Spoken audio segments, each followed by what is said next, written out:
মন্ত্রণালয়, বিভিন্ন sector corporation, বিভিন্ন অর্গানাইজেশনের যে চিফ হয় তাকে ওন করে কাজ করতে হয়। আমি যখন যেখানে যে অবস্থায় আছি সেটাকে ওনিং, আমি যে অবস্থায় চলছি, যে দায়িত্ব আমি পালন করছি, এটাই আমার নিজ। এই ওনিং মানে মালিকানা নয়, ওনিং মানে তার নিজ দায়িত্ব নিয়ে ওন করে সেই কাজটাকে মানে সঠিকভাবে মানে সম্পূর্ণ করা। তো এই জন্য আমি আমাদের যারা সিনিয়র নেতৃবৃন্দ আছেন, আপনারাই আসলে এই পরিবার, সমাজ তথা দেশের জন্য আপনারা দেশের সম্পদ, আমরাই এই দেশের যখন যা ঘটছে প্রতিটার সাথে আমাদের সম্পৃক্ততা আছে এবং আমাদের সম্পৃক্ততায় দেশকে আরও পৃথিবী অনেক আগায় গেছে।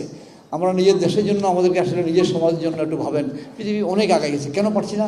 আমাদের মধ্যে যাতে সেই না পারার বোধটা যাতে প্রত্যেকের মধ্যেই, আজকে আপনারা যারা আছেন এখানে আছেন, কেউ হয়তো আরও অনেক বড় জায়গায় যাবেন, আমাদের অনেক কলিগ আল্লাহর রহমতে বিভিন্ন মাল্টিনেশনাল এখন অনেক বড় জায়গায় আছে, তা আমাদের কাছে দেখতে ভালো লাগে।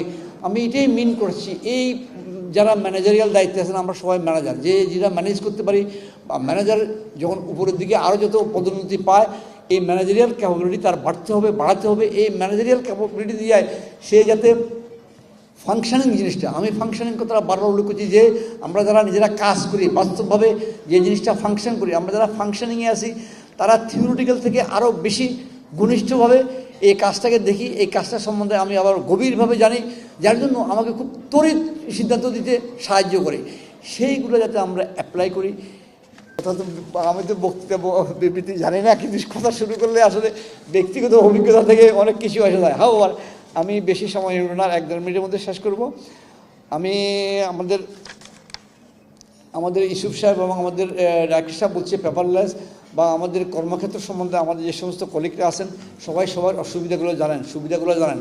আমি এখানে আমার বক্তৃতাটা দীর্ঘায়িত করবো না, সময় অত্যন্ত সংকীর্ণ, আমি 1 মিনিটের মধ্যে শেষ করছি।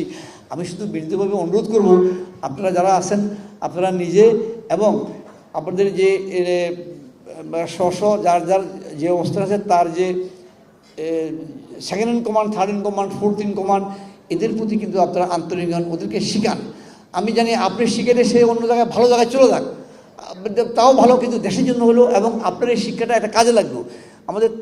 আমার মেয়ে তাসলিমও উল্লেখ করছে যে আপনারা নির্দিষ্ট করেন প্রত্যেকের জায়গা থেকে অন্তত অ্যাটলিস্ট 1-2জনকে আপনারা টার্গেট করে যে তাকে কীভাবে আরও ফুলফিলমেন্ট করবেন এবং তাকে নেতৃত্বে আগিয়ে দেবেন।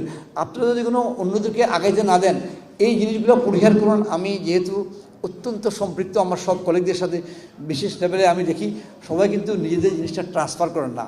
আমি বললো ওই পুরনো কথা, ড্রাইভার সাহেব ওই তার ইয়াকে হেল্পারকে সহজে শিখাইতে চায় না, ততক্ষণ পর্যন্ত তার মধ্যে সেই ফুলফিলমেন্ট না আসে। তো আপনারা ওই সমস্ত, এই পুরনো কথা, আপনারা ওই সমস্ত নীতি রাখবেন না। আমি শুধু বলবো আপনারা ট্রান্সফরমেশন করবেন এবং এদেরকে শিখান, এরা যাতে ভবিষ্যতে আপনি জায়গায় আসতে পারে এবং দেশের জন্য, সমাজের জন্য আরও অনেক কিছু দিতে পারে।